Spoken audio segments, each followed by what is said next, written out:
Hey guys, and welcome back to Mad About Skin. In today's video, we're celebrating the very worst that the skincare world has thrown at us in 2022.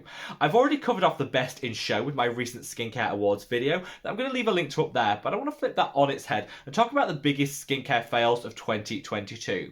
The reason for filming this is I hate the idea that you guys will be investing your hard-earned coin in brands and products that just aren't going to live up to our expectations. So by calling these out, hopefully we can just become more informed consumers. Sit back, relax, let's talk the worst skincare awards. Now, before we get into this video, I would love to know your own thoughts and feelings on any categories you'd like to award as part of this ceremony and what brands would fit within them. I know this is just a little bit of tongue-in-cheek, but I really do appreciate your feedback on any products that you've tried, any brands that you've experienced. So sound off in the comments section below. I want to get these brand names and reputations out there loud and clear so everybody knows about them. And the very best way of helping me to achieve that is by reaching down and giving this video a thumbs up and a like. The more likes the video gets, the more widely YouTube will distribute it on its platform. So it's just a wonderful way of helping as many people as possible discover our Mad About Skin family. And for that, I'm always so grateful. Now, I've got quite a lot to get through in this video, so should we just cut that waffle and delve straight on in? Now, let's kick things off with an award for the worst new skincare brand launched in 2022. I pretty much thought this was guaranteed nailed on for Trisha Paytas' new skincare brand, which kind of led this field all the way through the year.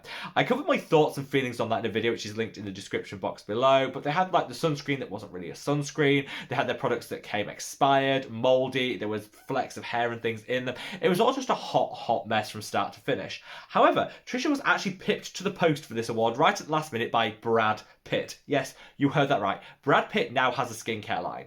Now, I know that celebrity skincare lines are nothing new, but the price point that this one comes with was like, honestly, it shocked even me. And I think I'm pretty immune to shocks when I look at some of these newer launches.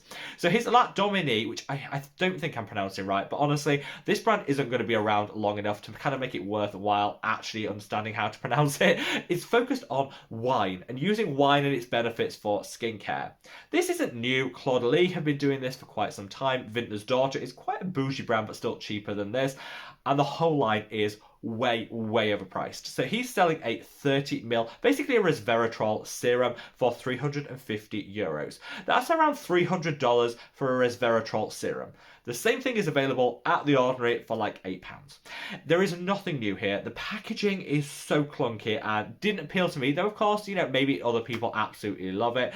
And the whole thing was just marred by questions around what it was actually supposed to deliver. He said that the skincare line is genderless, but he's front and center of all the marketing, so that's kind of blown that out of the water. He's claimed it's accessible, which I don't know which parallel universe we're living in, but €350, $300 is not accessible to practically anyone. And I just feel like this is just like the worst kind of cash grab launch, and I kind of feel that it gives a bad name to all the other celebrity skincare launches, some of which have actually been really good, but this by far and away the worst of the worst. So I'm awarding this the worst skincare launch of 2022. Now, one of the biggest things that irritates me in skincare is greenwashing. Brands taking advantage of consumers' desires to be more green, minimize their waste, be a more ethical consumer.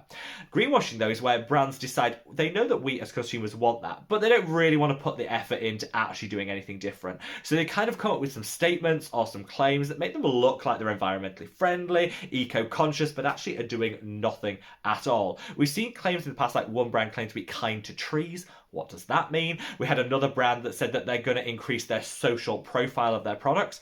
Again, pretty meaningless. So I want to award the worst offender in the greenwashing category, and this is going to Skin by Kim Kardashian.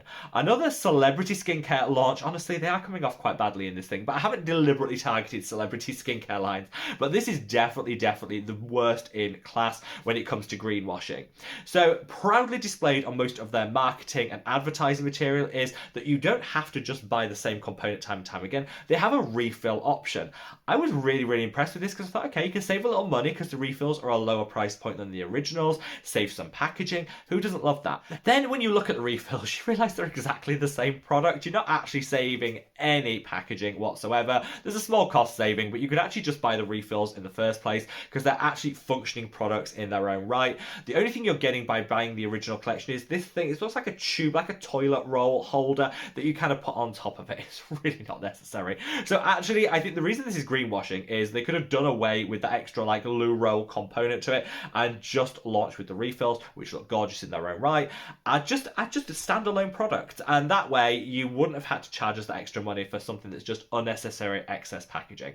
This is kind of greenwashing at its worst. I don't know why I'm surprised, because I think a lot of us expected this with this style of brand launch, but it's really, really disappointing. And I want to film a video in the coming months where we talk about the good guys in the skincare world that are actually doing things to reduce their waste, increase their sustainability. This isn't a brand that does that. Now, in the category of most disappointing reformulation, this can only go to one product, which is this, the Roche-Posay Cicaplast Baume B5. Now, the reason why this is a disappointing reformulation is because this was a holy grail product for just so many people out there. If you've got an impaired or damaged barrier function to the skin, you could reach for the Roche-Posay Cicaplast Baume and heal it like that. Overnight, your skin was much less irritated and red. In a couple of days, your barrier function was back to normal, and a lot of people had this on hand for those moments where maybe we overdid it with an exfoliator, or maybe we had a little bit too much sun or whatever. You could put this on and it would just heal the skin. It was honestly a true holy grail. They reformulated this to kind of what in Roche-Posay's terms, make it much easier to apply to the skin. This left a whole suite of people feeling totally disappointing and saying kind of doesn't work as well as the old formulation did. Now, this is going to come in like two halves. There are those people that will be really disappointed by this reformulation because it doesn't work as well as the original. There'll be other people, myself included, that actually prefer the newer formulation because it's a little lightweight on the skin, it's easier to apply, it doesn't feel as thick and greasy, it has a more matte finish.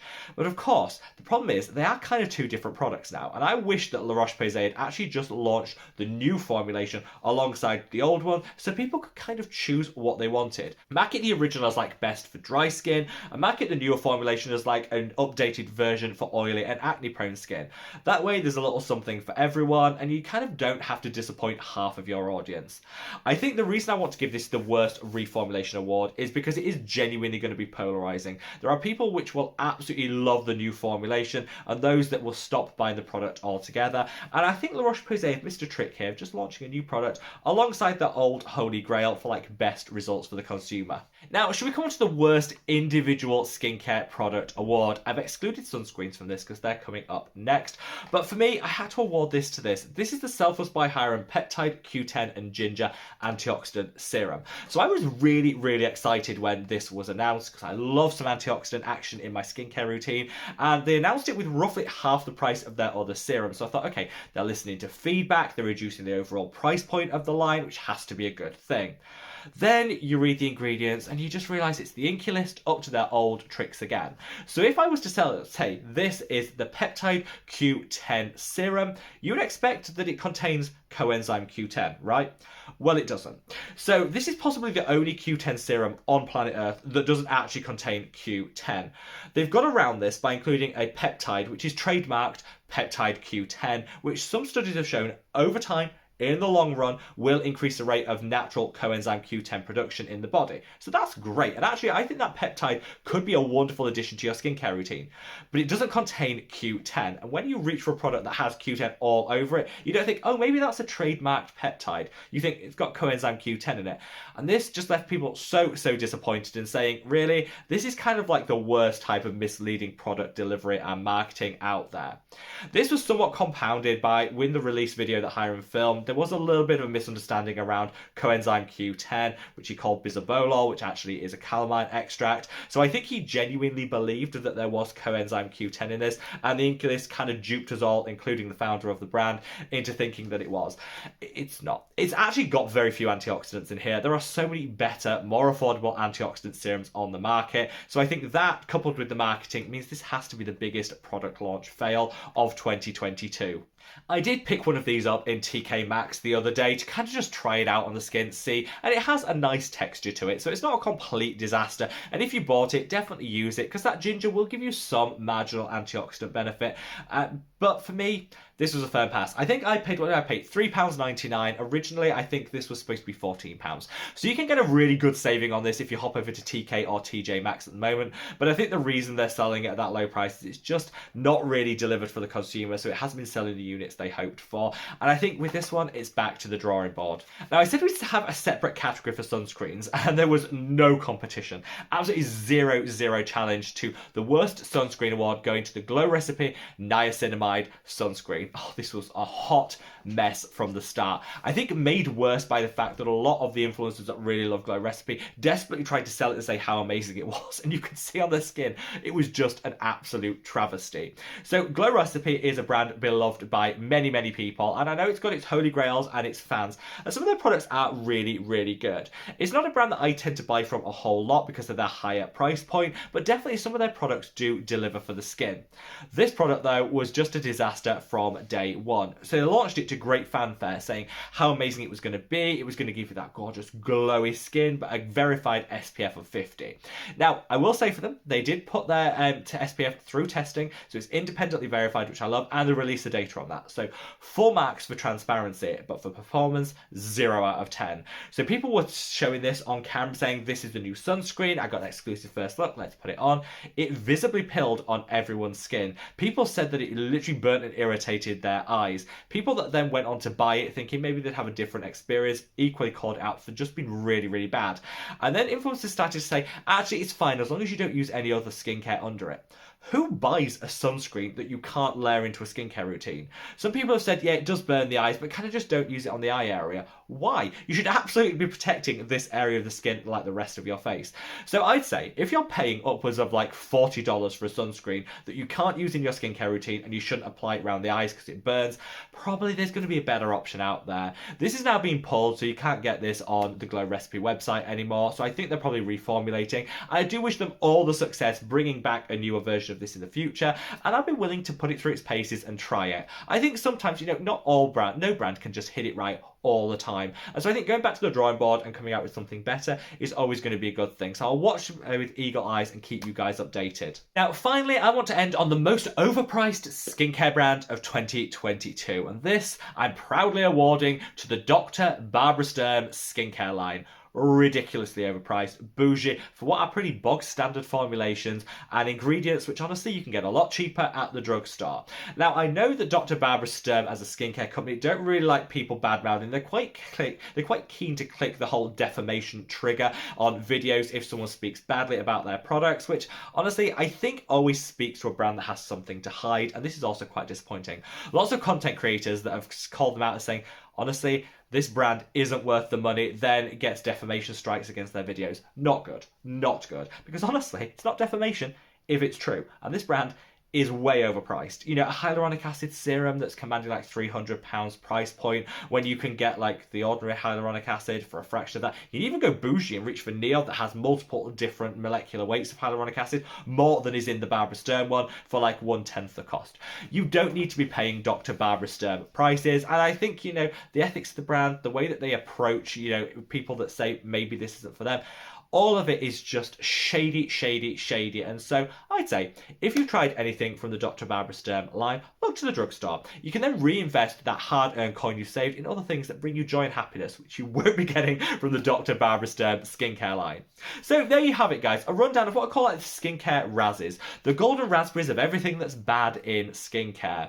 I don't want this to be too negative, so go and check out the positive video with the best skincare awards that I linked up here earlier. Recharge your positivity. But I wanted to film this video because I hate the idea that there's people out there spending their hard-earned coin on these brands and these products and not getting the results that they deserve. You can get a lot of amazing skincare at the drugstore. You kind of don't need to reach for all of these brands and products, and hopefully this is just giving you food for thought. But if you totally disagree with me, sound off in the comments section below. I'm all about getting that conversation started, and wherever you are in the world, guys, stay safe, stay well, and love your skin. Take care. Bye.